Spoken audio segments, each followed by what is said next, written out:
Still good morning, everyone. Welcome, welcome, welcome. My name is Whitney Stoll. I'm the DC Post first vice president. Alongside me is Bree Beal as our programs director, who is hosting our webinar today and will also be monitoring our chat. Thank you all for joining us. And on our new WebEx platform, we actually have over 100 registered participants from all over the country here for the program today. So I hope you're as excited as we are for this. It is my pleasure to welcome you to our August First Friday luncheon session. Please join me in welcoming Maria Panichelli from McCarter and English, who will be presenting Resolving Issues, Avoiding Conflict, and Preserving Claims on Construction Contracts. And you may remember her from a very popular First Friday session last year on teaming and JV agreements. So she is coming back to the DC Post to present on this very important topic and share with us some of the most common issues she's been seeing in the construction contracting world to help us better understand the complexity of the FAR and how to stay compliant while preserving your claims rights. But I'd like to start our welcome by introducing you to our First Friday series, which is provided to you through SAME's commitment to offering the AEC community effective training, development, and networking programs.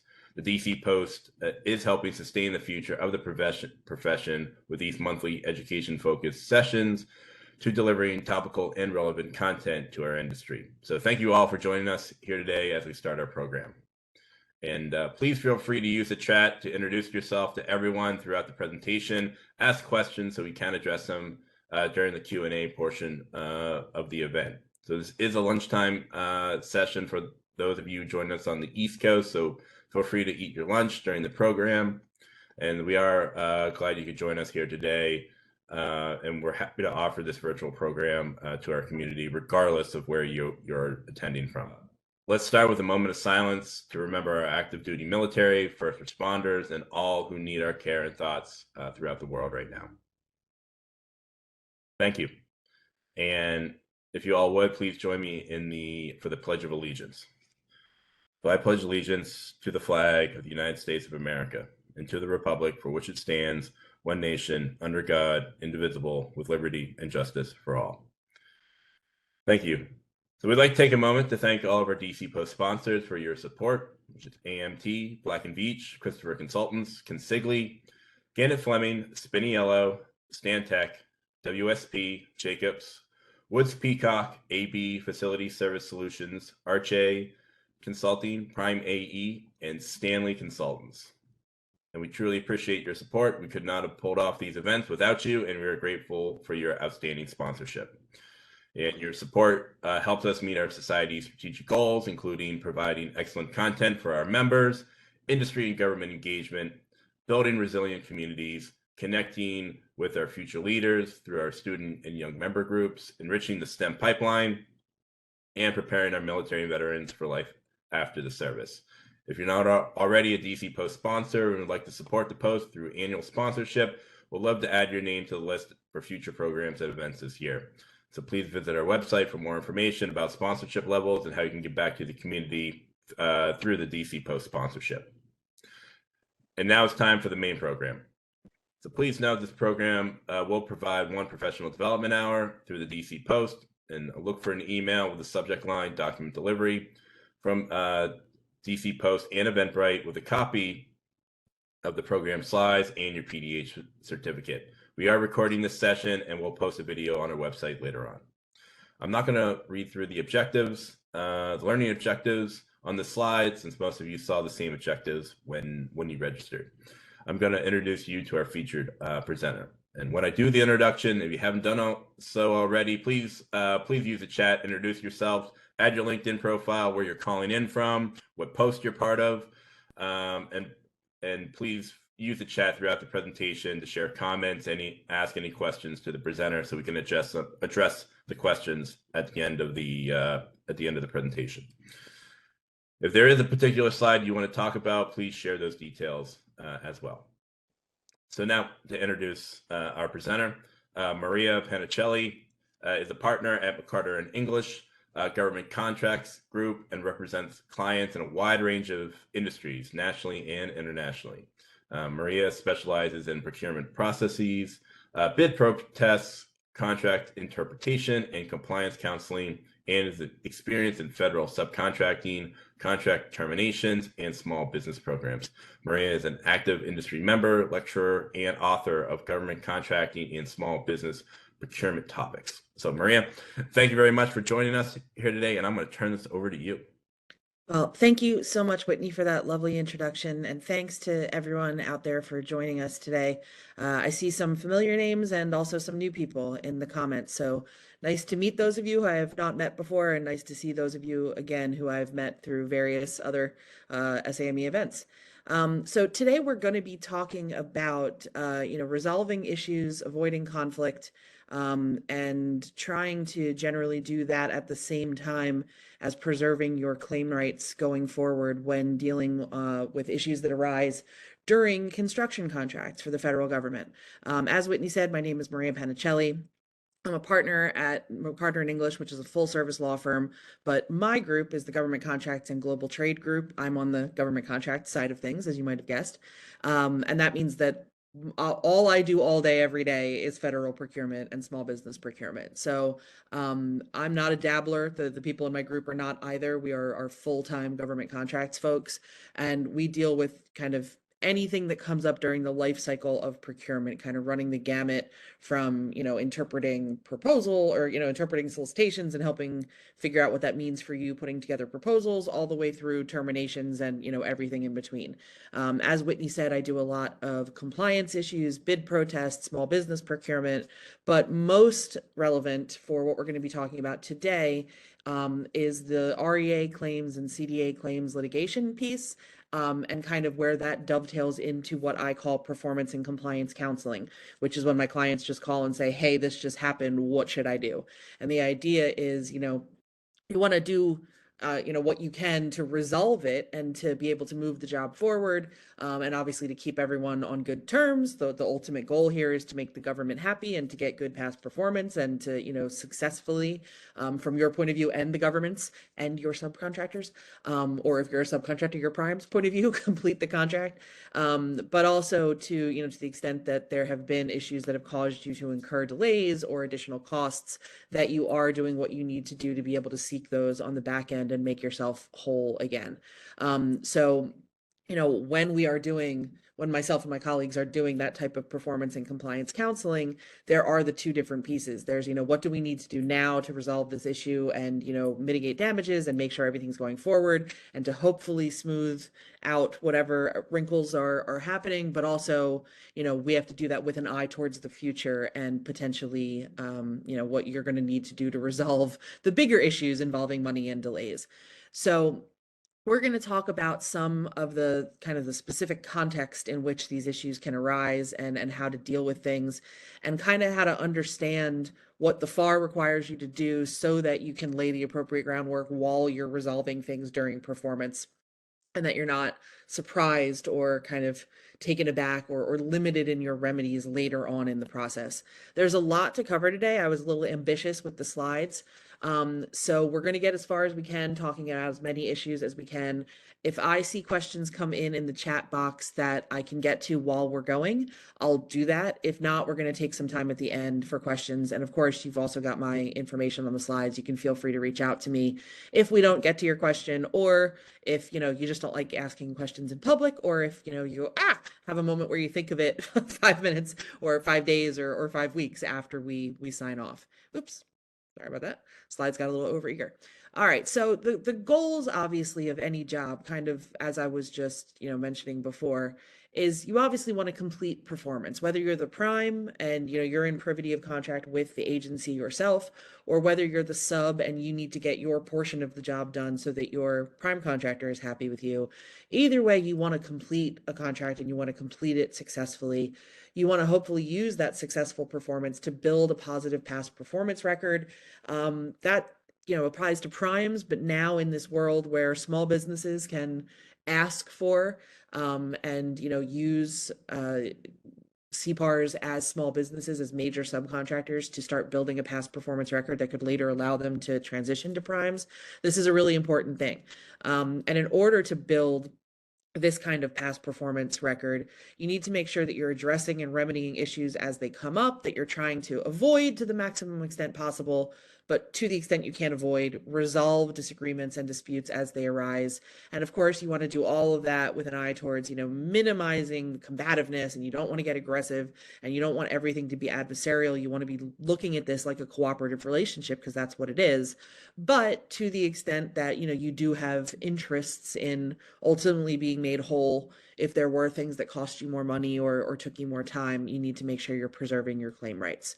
So you want to try to look at all those things at once. And the way to kind of accomplish all those things at once, or the way to reach those goals, there's a couple different things that you can do, and we're going to kind of walk through these things.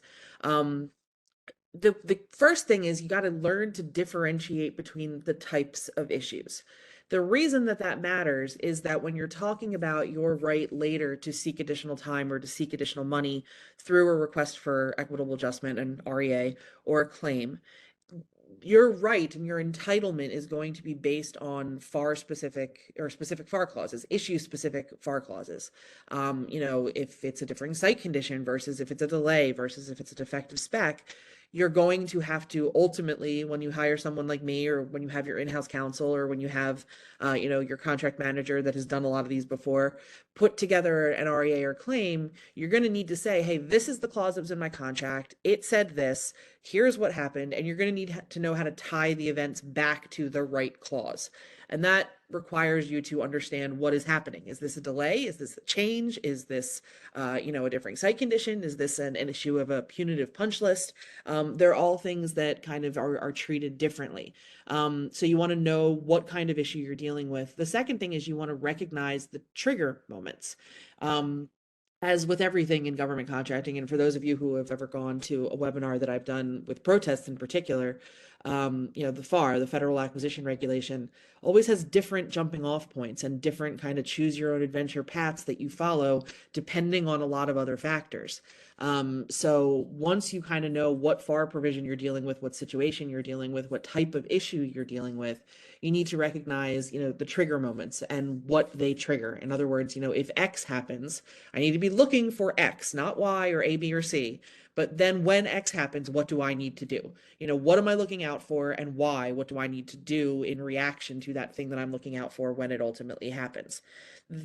Knowing all of those things together is going to give you a good understanding of your rights, and what you can and can't ask for, and what you can and can't get at the end of the day. It's also going to give you a sense of the limitations, what you're not going to be able to get, or what you're not going to be able to do, and your obligations, what you have to do, or there's going to be negative consequences for you. One of the themes you're going to see throughout this is that you want to engage in open and honest communication, both between primes and subs, but especially between the prime contractor and the government. There's kind of this theme running through the FAR of notice, notice, notice, notice. You're going to see that play out in individual scenarios as we go forward today. But, notice, notice, notice being given to the government. And a lot of contractors make the mistake of saying, this is to alert them that I'm on the warpath. Like, we're not going to be doormats. And yes, you want to make sure that, you are taking the appropriate precautions to, protect yourself going forward, but you absolutely don't want to approach it like a battle. It's supposed to be a conversation. These contracts are written, these FAR clauses are written in such a way as to promote communication to hopefully avoid conflict. And from the government's point of view, avoid something that costs them a lot of extra money, or the, time that they then have to give you. A lot of times it's a stitch and nine saves time situation, where if you can talk about things up front, you might be able to resolve something without having to file an REA or a claim later. What the regulations are largely trying to avoid is, each party going to their corner and doing their own little secret thing. It turns out they could have resolved it, but they didn't. And now a year later, there's a lot of cost and there's a lot of animosity. Nobody wants that. So even when you're talking about how to preserve your rights and, from a contractor's point of view, and that's obviously who I represent, talking about, trying to make sure you're drawing certain boundaries with the government, you never want to look at it like an adversarial relationship. That's not the mental starting place you want to be in. You don't want to approach this like, combat warfare. It's about cooperation while making sure you're laying the appropriate groundwork to do what you need to do later, still in a professional and non-combative way to the maximum extent possible. All right. So with that, I want to start jumping into kind of the different types of issues. Remember, I said, a big part of this is understanding what type of issue you're dealing with. So we're going to talk about a couple different ones. We're going to talk about changes, differing site conditions, defective specs, delays, give you a sense of, the most common things that arise in federal procurement, construction contracts. So the changes clause is one of the most important. The changes clause governs all changes in government contracting. So most federal government contracts will explicitly include a changes clause. Now I say most because there are very limited exceptions. Sometimes OTAs don't have the changes clause exactly from the FAR. But if you're smart and you're negotiating your OTA, you want to put something in there about what happens if there's a change. But also, there's always mistakes, right? Sometimes something doesn't get cut and paste correctly. Sometimes something gets left out of a solicitation. But one of the things about the changes clause is it's considered so seminal and so fundamental and so important that under something called the Christian doctrine, even if somehow something slipped through the cracks and when you get the contract, there's no changes clause incorporated, it's going to be read into the contract. In other words, courts, if you ever get that far, are going to say, yeah, it's not in there, but it's in there. Even if there was a cut and paste error, even if the government didn't put the changes clause in the contract by mistake, it's in there for the most part because of something called the Christian doctrine, which says that, the most fundamental clauses, even if they're missing, they're read to be there, which is a little bit of an unusual thing. But the other thing to keep in mind here is that there are several different versions of the changes clause, and what kind of rights and obligations and limitations there are is going to depend on the version that is in your contract. Now, you're going to see as we move forward that I picked one to use for an example today, and it's the one that's in most infrastructure and construction contracts, so the choice was deliberate. But you need to check to make sure what's in your contract, especially if you are dealing with agencies that are doing this new trend where they try to push things that involve construction or are partially construction into commercial items or commercial services contracts, because you might have a different changes clause, or more accurately, you might have the commercial items clause, which has a changes provision, which is very different than the example we're going to talk about today. So it's also really important to understand what's in your contract and how that impacts on what you're going to do and how it might differ from the example we're walking through today. In terms of what a change itself is, again, the key is recognizing issues. And if something comes up going, oh, I remember what Maria said, I think this is a change, as opposed to, I think this is a delay, or I think this is a delay based on a change, which we'll get to in a minute. But a change occurs anytime the CO, anytime the contracting officer requires a contractor to perform work beyond the contract required scope. Now, you can get into issues about whether something is a cardinal or material change, but for the most part, we're going to be talking today about, changes that the contracting officer is allowed to make. And that is because they have wide discretion under the changes clause to make changes to a variety of different types of things in the contract. The key is, when they make a change, what are your obligations and what do you have a right to seek in recompense in order to compensate you for that? There are two kinds of changes. Express one is pretty easy because the contracting officer characterizes it as a change. Either they issue a modification to the contract, which is itself a change, or they might issue an RFP saying, hey, we're thinking of changing the contract. So, what do you think? Or, what would it cost you? How much time would it take? The second type, and again, this is somewhat dependent on, or arguably, depending on some confusing case law, dependent on what type of changes clause or which version of the changes clause you have in your contract, there are constructive changes. And again, if you have the normal, construction and infrastructure changes clause that we're going to be talking about right now, the example, which is at FAR 52-243-4, you're going to have the language that allows you to have a constructive change. So I want to go through the differences between those two things. Under A, this is when we're talking about express changes. And the clause says that the CO can at any time, without notice to the surety, if there is any, make changes in the work, and that they can make a lot of different kinds of changes in the specs, in the drawings, in the designs, in the method or manner of performance, in terms of the government furnished property or services, and they can direct acceleration. All of that kind of falls under the changes rubric. And we're talking about express changes in section A of this clause.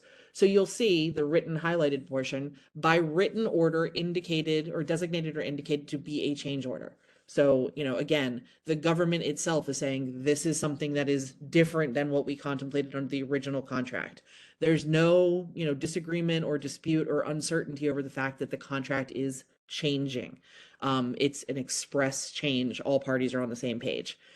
Where it gets a little trickier is when you get to section B of this version of the changes clause. And notice that it says any other written or oral order from the contracting officer that causes a change shall be treated as a change order. In other words, it doesn't have to be a mod. It doesn't have to be something that the agency is calling a change. It doesn't even have to be in writing. It just has to be an order that was given by the contracting officer. And we're going to talk about kind of the nuances of the words that I'm using there in a little bit. But if it causes a change, that could include direction, instruction, interpretation, or determination. That's going to be treated like a change, even if the government didn't call it such. And it's hard sometimes for contractors to appreciate when this type of change is being made. They're a little bit harder to spot. So I want to walk you through two examples that I've experienced in my own career. There's an example from a contract that I worked on a while ago, where there was a contract that involved some construction, but also some kind of integration of the security system, which involved computer programming and related IT service issues and information technology issues. There was, a portion of the contract that was like boots on the ground construction, and there was a portion of the contract that was the IT portion. And the contractor had planned, obviously, for the boots on the ground piece to be in the location doing the building. But the second piece, they had planned, we're going to be back in our home office, which is a couple states away. They had offices in 2 states, but neither of them were where the project was located, but they had projects all over the country. So that was all well and good. That was all how they had it set up. They had security, access to the online system pre-set up. They got the appropriate, security, not security clearances in the sense of like classified, but, they got what they needed to do to be able to access the system. Then the contracting officer changed. They had a new person come on board, and they said, no, I don't like that. I don't want people remote in our system. You've got to come and do that in person. That was a change, because that was not what the contractor was planning on. They had the option to either, send their people back 4 states away, per diem, et cetera, a lot of extra costs, or rush around to find a subcontractor that they weren't planning on hiring, in that location, and pay a premium to have them rush. That's a change. Another change I had, another example of a constructive change, or the government didn't call it a change. Another construction contract for renovation of a building, where one of the things they were supposed to be doing is adding more outlets, and there was a question as to whether or not it was per square meter of office space per office or per floor. The contractor interpreted it one way, bid the job that way.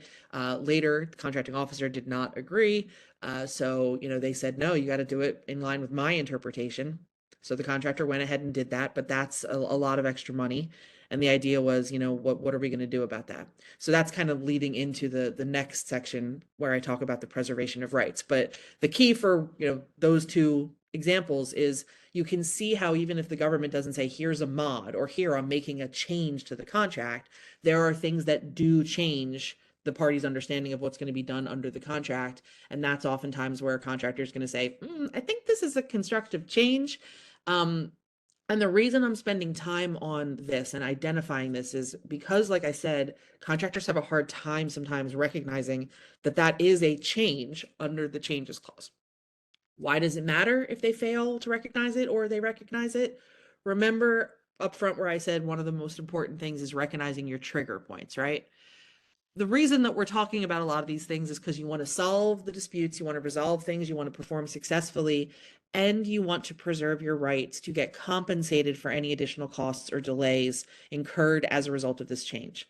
So you probably want the right to say, hey, yeah, I'm happy to, hire that subcontractor or put my people on site to do whatever you want, Mr. or Mrs. Contracting Officer, or install as many outlets as you want, Mr. or Mrs. Contracting Officer.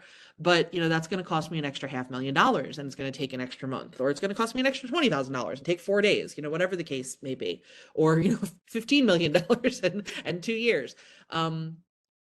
When you want to be able to claim your damages down the road and get some sort of adjustment to the contract, you need to make sure that you are doing what you need to do to preserve your rights, and preserving your rights requires doing different things with regards to notice, depending on if you're dealing with an express change or a constructive change.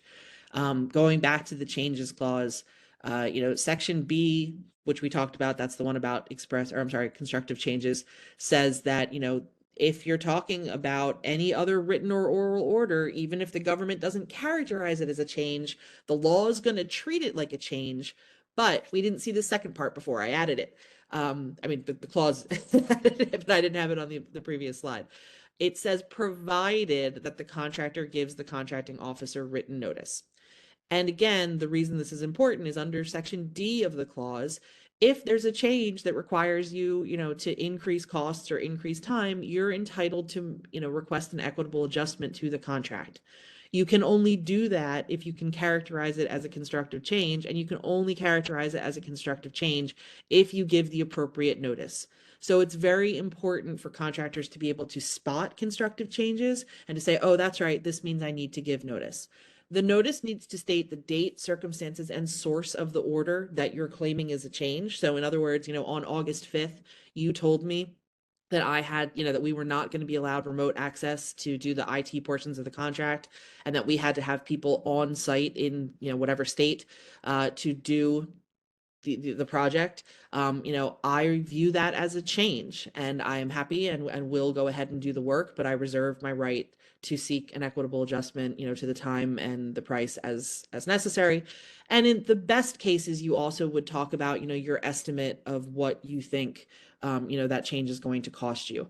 Again, not to throw it in their face or be combative, because the idea is you want to make sure that the government is on the same page, that they understand that that's not what you were originally planning on doing. Because sometimes you might say to the government, hey, that's cool, I'll do what you want to do, but just so you know, that's not what I was planning on doing, and if I do it that way, it's actually going to cost me like, X amount more than what I put in my bid, or proposal, and it's going to take like an extra month, and I'm gonna, I'm happy to do it, but I am probably ultimately going to have to file an REA to get that money in that time. And the government might go, oh yeah, you know what, never mind, like it's not that important, it was a slight preference, but how are you planning on doing it? Yeah, that way's fine, let's do that. I don't want to get into, potential litigation down the road. Or they might say, yeah, well, I need you to change this one thing. I don't necessarily care about the other. Okay, we can keep your idea for these things, but I do have to change this one piece. How much money / time does that cost? You might go, oh, like, $2,000 in 3 days. And they might go, all right, yeah, then in that case, like, let's see if we can get you a mod down the road, but go ahead with it. Or they might say, no, do it exactly like we told you and seek whatever you have to seek on the back end. I don't care. It depends on who you're dealing with and how reasonable your position is and how reasonable the person you're working with is. But again, the idea is to just make sure everyone's on the same page, understands that it's a deviation from what you were planning on doing, understands that that might result in a claim for money or time down the road, or a request for equitable adjustment, to make sure I'm keeping the language broad. So, as notice goes, the consequences of not providing notice can be that your options on recovery later are limited. So returning to that remote access example that I just went through, if the contractor had never informed the government that it thought it was a change and just went forward with hiring the sub, which is ultimately what they did, and then just tried to get an REA or a claim down the road, the government would have said, well, I'm sorry, you didn't provide notice for that, so, you're out of luck. But luckily, this client had been working with me for a while, and they knew that they were supposed to provide notice. So that's what they did. And we were able to get a pretty quick resolution.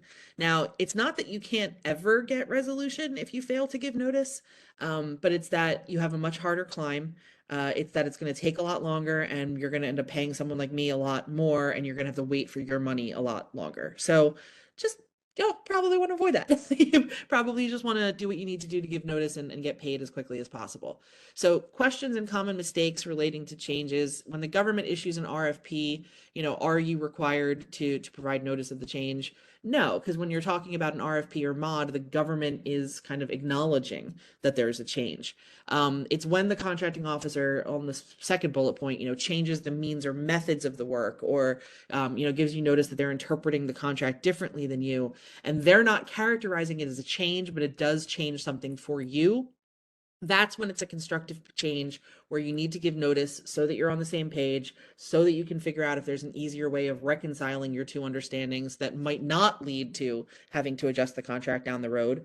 And if it's not, then you go ahead with the work and you seek an adjustment for either time or money or both down the road. One of the things that's really important for contractors to keep in mind, and really important, although it's outside the scope of what we're talking about today, to kind of pass down and flow down to their subcontractors, is that, while you're working out if this is a change, and the government's going to say, I don't think it's a change, this is what you should have been doing all along. And, worst case scenario, you get into that kind of debate, you can't, and your subcontractors can't just stop work and say, well, I'm not doing anything until I get a mod or until I get paid. You have to continue to diligently prosecute the work, including any changes that the contracting officer just told you to go ahead with, and seek on the back end to get additional time or additional money. If you just say, well, I'm not going ahead until I get a mod that knows I'm covered, you're going to get terminated for default. There's a whole host of negative consequences. Similarly, if your subcontractor walks off the job, you're going to have to be, responsible for that. So you're going to want to make sure and your subs know that you have to continue to perform the work while you're working out if this is a change or if there's additional money, involved or whatever. And that might require, which is tricky sometimes for small businesses in particular, you to self-finance some decently sized chunks of work while you try to seek the money on the back end. So be aware of that up front. In terms of questions about prosecution of work, I just said this, but when they tell you, and the contracting officer tells you that here's how I'm interpreting it, you have to go forward with that work, unless there's a cardinal change, which is very rare. You have to go ahead and you've got to self-finance it, and you've got to seek the money on the back end after providing the appropriate notice. But let's say it's not the contracting officer that gave you the order to do something different. It's the COR, the contracting officer representative, or for those of you that sometimes deal with the VA, the COTR, the contracting officer technical representative. They don't have authority to change the contract. Only the CO has the authority to change the contract. So when you are talking about an order, an interpretation that came in from someone else, you need to make sure that the contracting officer is or is not on board. Now, I have many times gotten the question from clients like, yeah, but what if I have an utterly non-responsive contracting officer that never answers back and forth? How am I supposed to get their approval or their denial of their underlings, who are the only people I ever talk to's orders? If that's your situation, you obviously want to talk to a legal professional about it, but generally the way that you want to do it is to when you send your notice letter, say, I got this instruction from your contracting officer representative, or from your contracting officer technical representative, or whoever you got it from. Unless I hear differently from you, I'm assuming that you've ratified this instruction, that you agree with it, that you have no objection. We are going to proceed accordingly unless we hear differently from you. And then you just go into the rest of the stuff you would have said anyway, in terms of, I think this is a change, I reserve my rights, etc., etc. So it's just, again, important, though, to recognize where the instruction is coming from. So, returning to our outlet example, what if the government personnel that told them that the interpretation was different was not the CO, was, some person at that site location, or the COR or the COTR? No, you need to make sure you escalate that up and have some proof that the contracting officer was aware. And, even if the best you've got is that you put it in writing, that if you don't respond, I'm assuming you're okay with this, tacit ratification. You want that. You don't want to be arguing later saying there was this major change to the contract. I relied on the COR to tell me it. You're going to have a problem recovering costs or getting an extension of the contract down the road. Again, I kind of already covered this, but just to reiterate briefly, this is all about making sure everyone's on the same page. Yes, it is also kind of ticking the boxes for later if you have to file an REA or a claim. But the idea is, the hope is, the aspiration is that by bringing it to the government's attention that this is a change from what you were originally planning, you can compare your respective approach and hopefully reconcile it in such a way that doesn't have you self-financing work and doesn't result in the government possibly having to get more funding to pay you for that differential in work. The idea is to try to talk about it up front. So the notice provisions should be looked at as an opportunity to say, hey, I don't know if we're on the same page here. This is going to cost a lot more than what I was planning on doing. Why are we doing it this way? How can we try to reconcile the things so that I'm not out a lot of extra money and that when I come after you for it, you're not out of a lot of extra money. Let's figure out a way to do this within the price confines of what I originally proposed, but in a way that meets your needs. That's the goal. The changes clause has broader implications. A lot of times if you're talking about a delay that came from a change, a delay claim is actually a changes clause claim. So again, it's one of those things that recognizing, a lot of contractors throw around the term delay clause or delay claim, delay claim, delay claim. A lot of times that can be a result of other things, but a lot of times it can be a result of a change. And defective specifications claims are usually brought under the changes clause as well.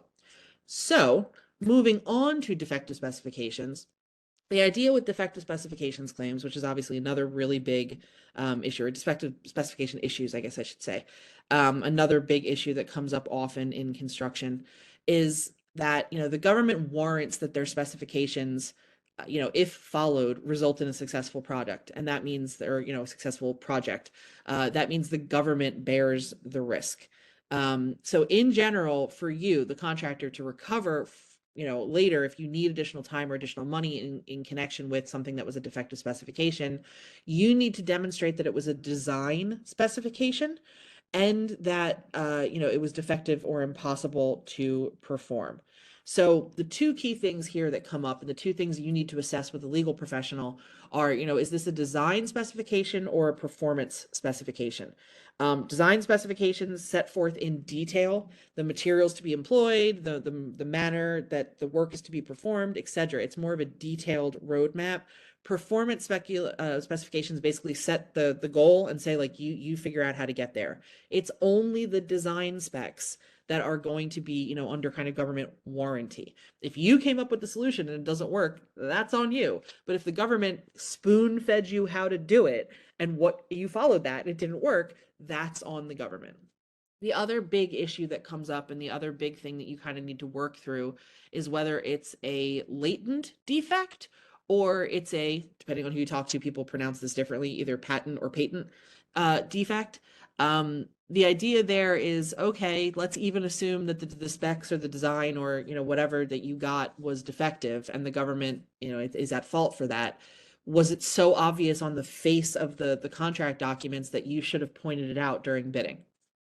And if so, yeah, you didn't point it out back then, so sorry, it's on you.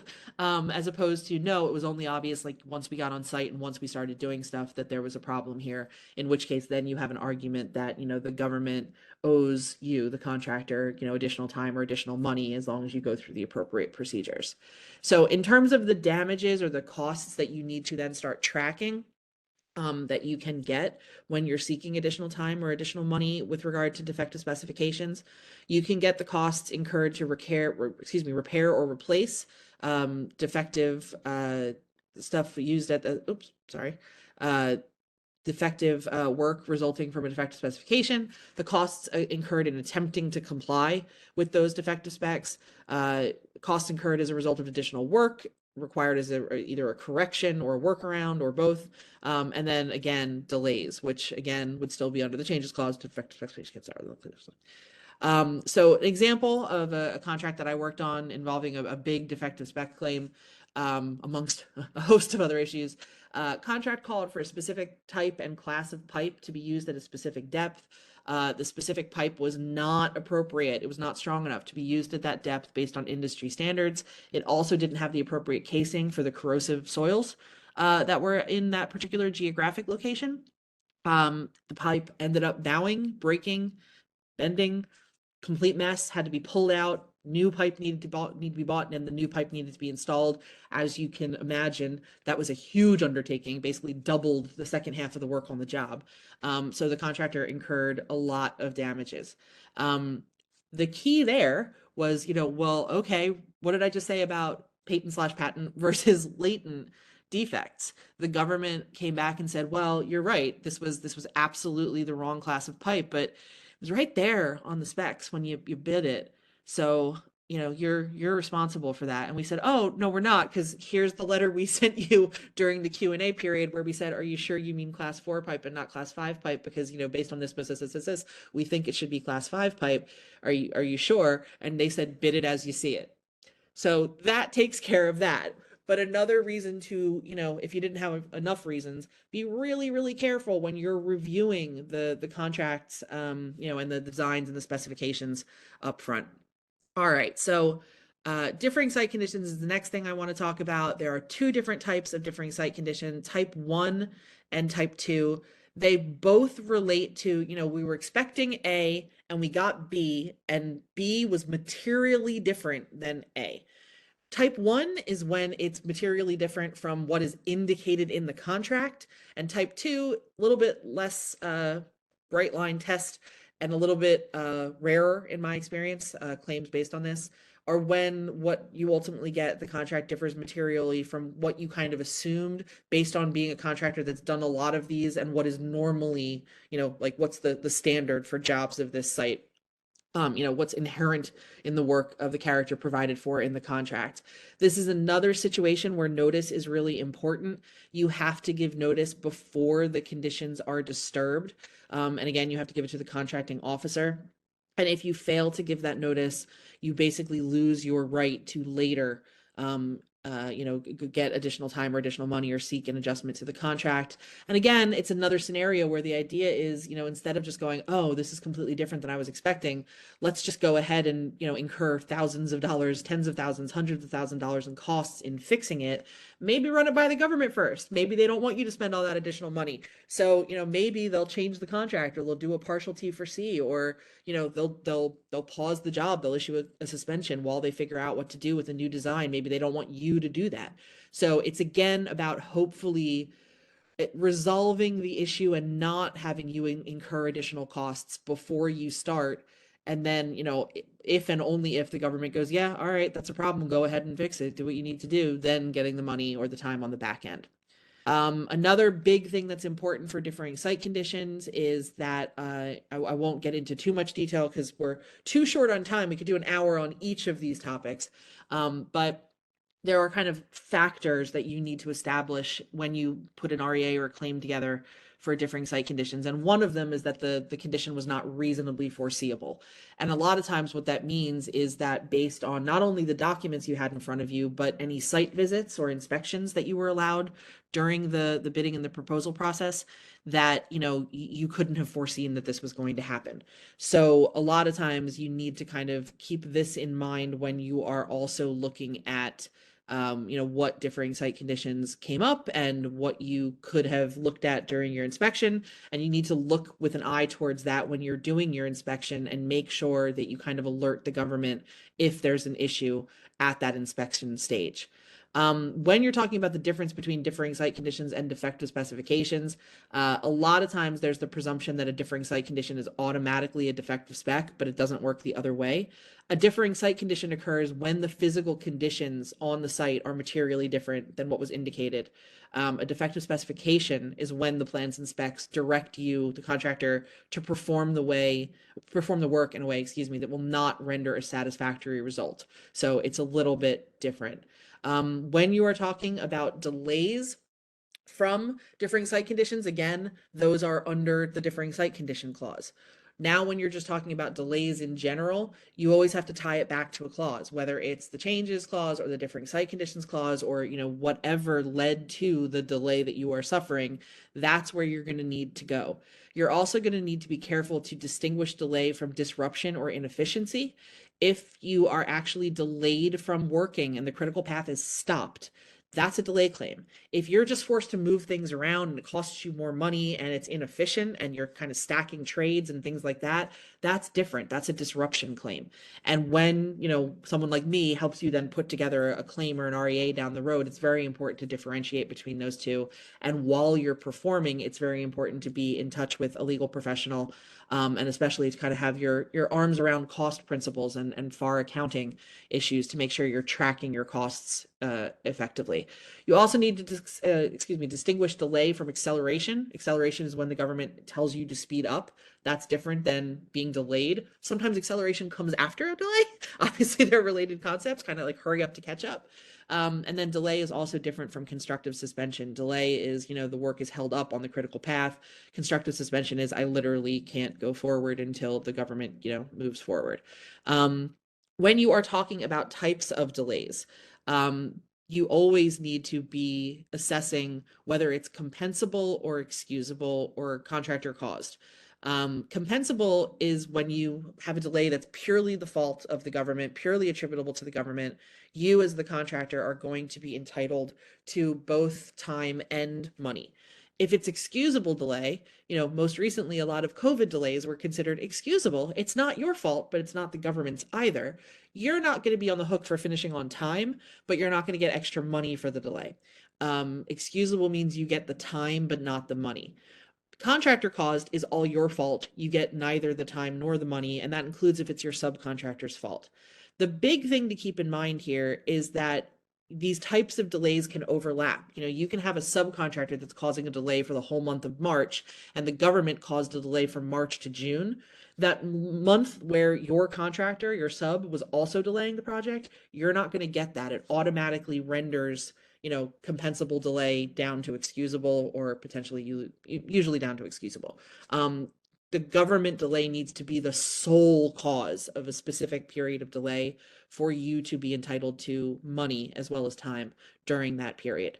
So you need to be very, very careful when, subcontractors have delays and when you have your own delays about tracking them and making sure. You need to figure out how to, kind of see how they're interrelated. The other thing to keep in mind with delays is that only delays on the critical path are compensable or excusable. Again, this is a differentiation or a distinction between delays and disruption or inefficiency. If you are actually, you got the critical path going, there's some stuff that goes on. Critical path, I'm sure many of you know, but it's a way of grouping interrelated activities, scheduling on a construction project. Any delay that is kind of on the critical path, it means that the whole project is delayed because that's the path it has to go through to continue to make progress. There are other things that, maybe if they happen over here, that's not going to delay a bunch of other stuff. This can get pushed. This has what we call float. But once you get to a certain point, it can't be pushed anymore because that's the prerequisite activity for the thing that needs to come next. So when you're talking about delay, strictly speaking, it's a critical path delay that stops you from moving forward with the work. Everything else might be delay or disruption or inefficiency or, something like that. So inspection delay example taken from a case that one of my colleagues worked on a couple years ago. Final tests and inspection clause required that the administrative contracting officer be there for certain testing. Another clause required the weighing of the crane, but they didn't kind of like reconcile those two things. That one didn't specifically say that the ACO had to be present. So the contractor weighed the crane without the ACO present. Then the ACO said, hey, no, you've got to do that again. It delayed the project 15 days. Eventually, the ACO acknowledged that it was a change, extended the contract duration by 15 compensable days because that was purely their issue. Last thing, we're going to do this real quick because we want to leave some time for questions at the end. Suspensions. You've got directed suspensions and constructive suspensions, and this again kind of ties back to related concepts that kind of all involve scheduling, delay, acceleration, disruption. But suspension is, everything is stopped. And when you've got a directed suspension, that's really easy. It's kind of like going back to the changes example we started with. If the government issues a suspension of work, you're clearly suspended. But you can also have constructive suspension where basically because there's such a delay or there's, such a problem with fixing the defective specs or with figuring out how to get around the differing site condition, you are delayed to the point that like your people, if they showed up to work, would just be sitting there. They literally can't move the ball forward. That's when you get into constructive suspension territory. And it's important to kind of suss this out with your attorney. Is it a constructive suspension or is it just a delay? Because there are different types of money that you need to be tracking. You might get overhead. If you're talking about a suspension, you might not get profit. So you need to think about what type of issue you're dealing with, going back to the very beginning, where therefore what the trigger events are, what you need to be looking for, what you need to do, and then kind of how you need to proceed, which might include, which money you're putting in a separate column, what CLIN numbers you're creating to just know what your REA costs are and things like that. And familiar theme that we've seen again before, what notice you need to give. And like the express versus constructive changes, when you've got, express or directed versus constructive suspension, you need to give notice for constructive suspension as well. So real quick example before we go to questions. VA failed to provide adequate personnel to review contractors' submittals in a timely fashion. That's not a typo. It delayed the job 427 days, to the point that there was literally no way to go forward with any work. Contractor provided proper notice that it was on constructive suspension, and because they gave proper notice, they were later able to recover for the constructive suspension, which included things like ICLEI, home overhead, etc. When you get a actual notice of suspension, obviously that's a formal suspension. You don't need to give notice. You do, however, need to be ready to restart work when ordered to do so. And if there's work available to perform that's other than just kind of administrative work, you're not on constructive suspension. But if all that you are doing is basically moving paper around and just keeping that kind of work going, you are likely on constructive suspension. But you want to kind of clear that with your attorney to make sure that you're characterizing that correctly. There's a couple boxes you need to check.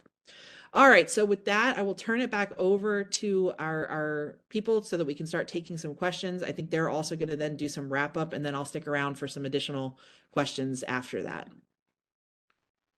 Great. No, well, Maria, that was a great breakdown. Really appreciate it. So if for those, we definitely still have a few minutes here. So if you have any questions, please feel free to drop it into the chat. But we'll kick things off. First off, the first question we have is, so Maria, if you're as you are a consultant to a contractor, if it differentiates between a large or a small business, what are some of the effective ways that you do help companies when things go sideways, whether it is from a suspension or a delay? How are your effective ways you do start to contribute with a contractor? I think the key again is to keep the lines of communication open with the contracting officer. And I think, in some cases that's an easier job than others because they're just, humans are different and some people are easier to deal with than others. And I think one of the things that I always like to do is talk with my client about their experience of that particular person. I mean, I bring the legal background to it, but I'm not on the ground dealing with the personalities all the time. And a lot of times what is most helpful, I think, is kind of a hybrid approach where, yes, I'm bringing the legal acumen, but I'm talking to the contractor about, right, but you've been dealing with this guy or this woman for however many months. Are they generally receptive to these kinds of things? Is it, we're going to do better if we pitch it this way?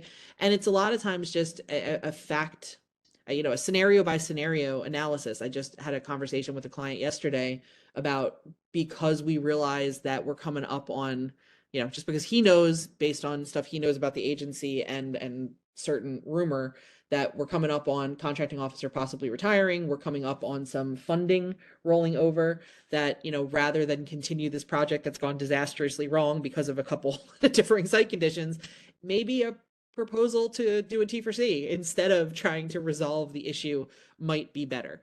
So I think it's just about evaluating every fact or every situation for its own unique and individual facts, the personalities involved, getting the contractor to weigh in on that, since they're the ones that have the most personal experience of the personalities involved, and then figuring out a way to move forward. And I think the key is, you don't ever want to be a doormat. You don't want to just, let your rights be trampled, but you don't want to be combative. And I think getting a lawyer involved doesn't mean you need to get combative. I think that's one of the key things that I work on with my clients. And that sometimes that means that maybe you don't put the REA on the law firm letterhead. Maybe you keep it on your letterhead, even if, we helped advise you on it and things like that. So that's good. We got time for one more question, then we got to wrap up. If there's additional ones, we can stay later. So this one is more from a timing perspective. It's when do you need to involve legal counsel to make sure you're not harmed during any type of construction claim?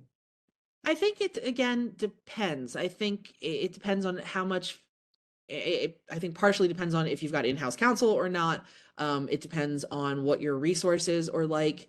I work with clients who have, very sophisticated project managers who have gone through a lot of these before. They have template notice letters. They know how to recognize a changes clause, issue versus a differing site condition issue. They know the appropriate notice that they need to give. They can pull out those template letters and tweak them as necessary.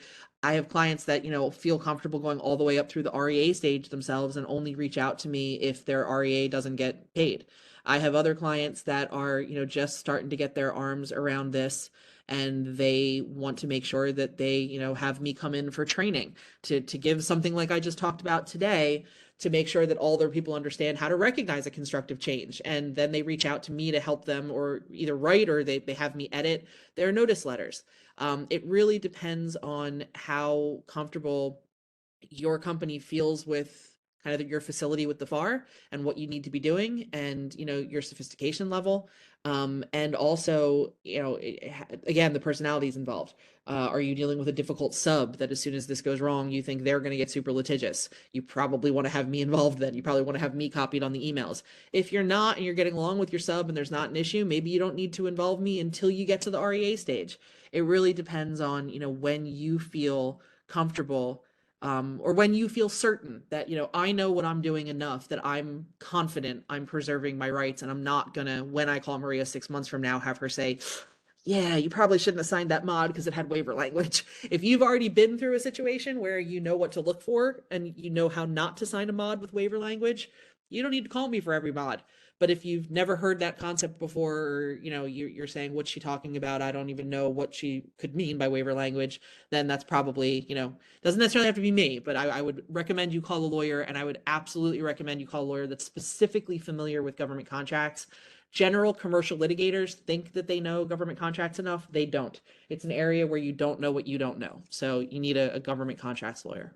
Got it. Great. Well, we'll stick around. We got to wrap up real quickly, but if anybody has any additional questions, we'll go from there. So, but again, thank you very much. I mean, it was very, very informative, Maria, what you broke down today. So definitely really appreciate that. And I want to thank everybody here for sticking around. So I really enjoyed the overall session. But before we wrap up today's program, I would like to share some of the upcoming events that we do have planned here. So please mark your calendar for our upcoming local post events, as well as upcoming national events. So we are committed to bringing you more content and fun events throughout the remainder of the year. So our next First Friday session is on September 1st, which is exploring new applications of 3D laser scanning, featuring Christopher Fillmore from IMEG, and all participants will earn 1 PDH. So registration is actually now open.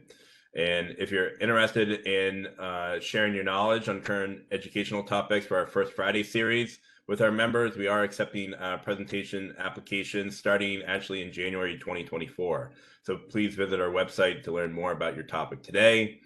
And our Team River Runner Family Day Kayak and Picnic on the Potomac is set for Sunday, September 17th. So enjoy a day with your family at this free event, which is sponsored by AFG and hosted by the DC and Mid-Maryland Post, as well as DBIA Mid-Atlantic. So kids and dogs are welcome to that event. And then join us for the DC Post annual golf annual scholarship golf tournament on Wednesday, October 4th at the courses at Andrews.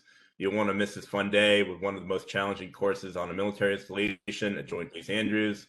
This fundraiser event supports our scholarship and STEM educational events that's put on by the DC Post. So you can sign up on our website today, and then save the day for the most popular social event of the season, our networking event at Capo DC. Registration is coming soon, so please be on the lookout for our special VIP guests and to join the DC Post sponsors and a board of directors so we can gather and connect. It is going to be on Tuesday, October 10th. And so we all look forward to having you there at that event. And then be sure to visit our website to mark a calendar of upcoming events, as well as mark a calendar for some of the national events.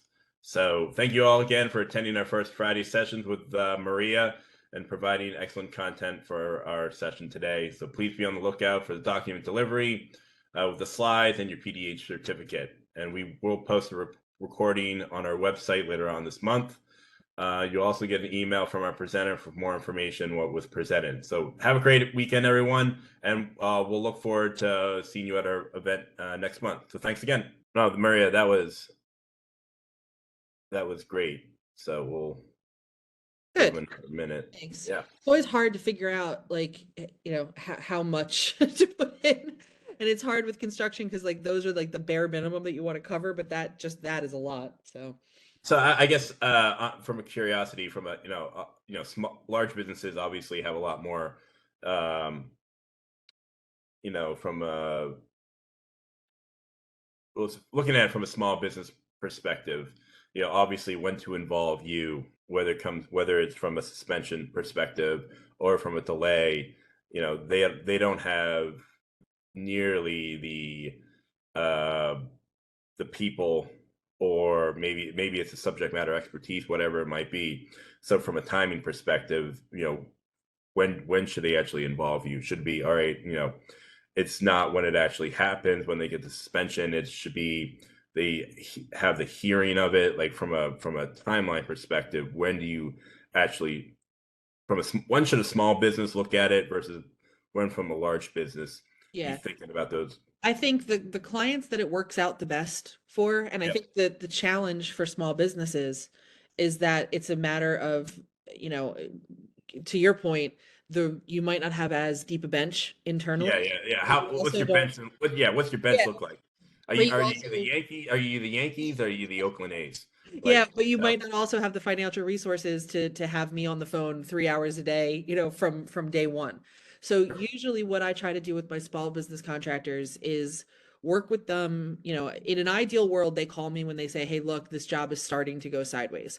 I need to know what I need to do to now protect myself. Or they call and they go, we're just getting into federal contracting. What do I need to do? And what a lot of times I do at that point is give a training to their project managers, whoever they've got on site, however they have it staffed, to kind of go over in a little bit more detail. Usually it's about a 3 hour, 4 hour thing, what we went over today. And then work with them to say, all right, what were your questions? What don't you feel super comfortable about? And here, let me work with you to give you some template letters. So like, if you see a constructive change come up, here's the thing where I put brackets, like, here's what happened, here's what, whatever. And then if you feel good about that while you're going, send them out. If you ever have one where you think something's really tricky or is going to cost you a lot of money if it goes wrong, maybe send me the letter. Let me take a look. But kind of, it's up to you. I think the idea is to give them enough training up front that they can recognize the trigger points and that they know that in easy situations, here I've already given you some tools to go ahead and be self-sufficient. And hopefully I've also given you, by educating you, the judgment to know when you probably need to bring me or someone like me back in. But I would say absolutely every time you're going to sign a mod, if you don't know what's going on in terms of what I said before, the closing statement waiver language, that's such a big thing that there's a closing statement in the section of the mod, and a lot of times there's language in there that says this is a full compensation for everything to date, or this is a full compensation for everything in this mod. And if you're simultaneously being told, like, we don't have funding right now, so we'll just give you the time and we'll give you the money later. And it's not even necessarily meant to be dishonest. Sometimes it's just one hand doesn't know what the other one is doing, or people are cutting and pasting from previous examples and they're not, they don't understand that the legal ramifications are you signed that mod and Hmm. you just waived your rights. So I think small businesses are probably best served to get some training up front and some template letters, and then from there figure out, all right, risk versus benefit versus legal costs. When do I need to bring her in? What do I feel comfortable doing myself? All right, this is, at most a $15,000 change. Worst case scenario, I'm out 15 grand. Okay, this is a major change that could cost me a $500,000 and delay the project 6 months. Maybe I should have Maria look at this notice letter. So I think it's just a question of judgment and kind of a case by case analysis. Got it. Okay. No, that's okay. That's good. And by the way, I know there's a few other people on here. I could keep talking, by the way. I know we have other attendees on here, so I don't want to take up if there's anybody else that has anything else on here. But anyone else? Okay. Uh, anyone else? That was a good question. Well, I appreciate you're making my day now, Sunil. Okay. Uh, but I'd say also on the site inspections and what can actually have a project go forward or not. It's what if, from the contractor realizes there's something that could be a no-go versus even if the government doesn't realize that there's an issue that they didn't realize on a project that it could actually be a reason they can't move forward. So what if that both the government and the contractor realize something that stops a project from moving forward? How do you move forward from there? I think it somewhat dependent on funding and on the level of resources that both the contractor and the government have. But the Yeah. government most of the time is going to be the one that is in the driver's seat, either deciding that they're, terminating for convenience, or that they're partially terminating for convenience, Yep. or telling the contractor, hey, we're going to fix this. You've got to wait. I've got a client right now where there's a utility outage issue where apparently nobody thought about the fact that it was going to be impossible to turn off utilities for a 24/7 like emergency VA hospital. Um, and so basically that nobody can move forward until they figure out a workaround. And the whole project has been, okay, we'll do what we can do. We'll do what we can do. We'll do it's like now 2 years has gone by and it's like, oh, right. We were supposed to figure out a solution for you guys on that, weren't we? And we're going to just be like, listen, it's 98% done. This hasn't been, this little piece hasn't been vital enough for you to care about it for 5 years. Can we just, we'll walk away. We don't even want the extra $50,000. We just want termination for convenience so we can be done. And I think that'll probably work in that scenario. But I think, whether or not it's, you approach the government with a potential solution for a termination, which a Mhm. lot of times offers, it's more enticing if you're willing to offer, like, maybe I forego the last invoice, or maybe I do whatever. Or maybe, I'll settle the pending REA for 80 cents on the dollar, or whatever the case may be. But sometimes it's going to be critical enough work. And I think then the key is just to make sure you're tracking your costs, you're giving the appropriate notice letters, and you're trying to get the government to move as quickly as possible, and that you're ready to go as soon as they are. The key there, because the unfortunate reality is sometimes, even as small businesses, you have to self-finance that. And I'll be honest, there's certain agencies I think that are worse than others with that. But the key is just you need to track your costs. You need to document everything. You need to dot all your I's and cross all your T's, because you can get sloppy. Everyone can when you're dealing with the same issue over and over again. It starts being like, I'm not sending another notice letter, but you have Mhm. to, because it's, they're mounting. And once you have like one thing that falls through the cracks, then the whole foundation Whole starts. bottom gives way. Yeah, Yeah. so you need to be careful about that. But I think it's staying on top of it, it's staying vigilant, and it's staying, again, going back to that transparent and open and honest communication thing, staying alert to, well, what would they like me to do? How would they like this to be resolved? What makes it really easy for them to say yes? Hey, instead of waiting 6 more months for you to review the RFI and change the design, how about we do this and you give me mod for $50,000 and then we're done? Like, if Yeah. you can propose a solution like that, because I know the law, and the contractor knows the personalities involved, that works the best sometimes. Yep. You're not always going to be able to do that, but that's always the goal. Yeah. Great. Well, no, I don't have anything else right now. Unless anybody else does, we can close it out. So that's it. Well, Maria, I really appreciate your time. Yeah, thanks for hosting. Yeah, Bree, thanks again. Everyone, thanks for joining, and we'll see you next month. Thanks, guys. Everyone All have right, a nice thanks. weekend. Bye-bye.